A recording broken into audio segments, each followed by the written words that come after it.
In this video, I will show you how to use Python to read data from multiple sources. In this folder I have in my desktop, I have a folder contain only one file. It's an Excel file named raw data. If you open it, it's saved as a CSV file. In this example, I'm using data for used cars. So the first column I have here is the make. The second is the fuel type. Third is whether it's the turbo or standard. The fourth column is the number doors, body style, drivetrain, whether front wheel drive or four wheel drive, and the rest of the information like length, width, height, cylinder, engine size, horsepower, and so on. And if you notice that there is no column header for this file. So this is how the file looks like. We're gonna read the file first. So let me close it. I'm gonna use Sublime Text Editor for this project.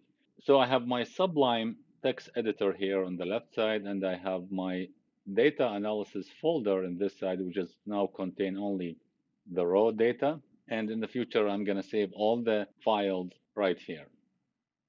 So I will start with a blank file. In order for me to read the file, I need to import certain library. In this case, I'm going to import pandas.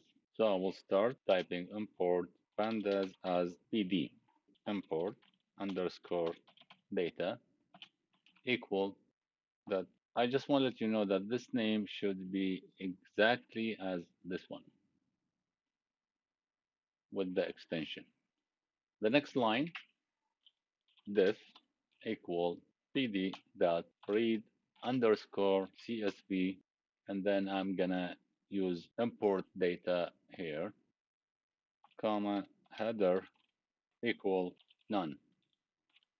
That's it. This is the only code that you need to read the data from Excel. But I'm gonna use another code just to display the maximum column. This is an option. You don't need to do it.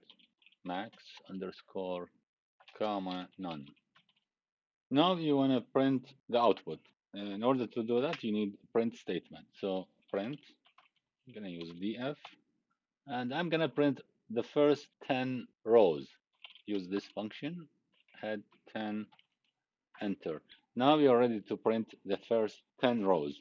You can go to tools, then click on build, but I usually use the shortcut, hit Control B.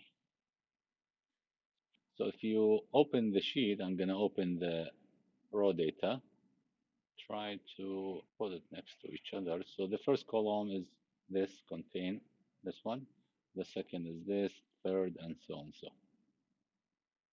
and if you examine the sheet, you will find some missing data on several columns. In this example here, you have a missing data under number of doors. You have some missing data here. We're going to deal with it in the next videos. But for now, this is how to read the data from a file using Python.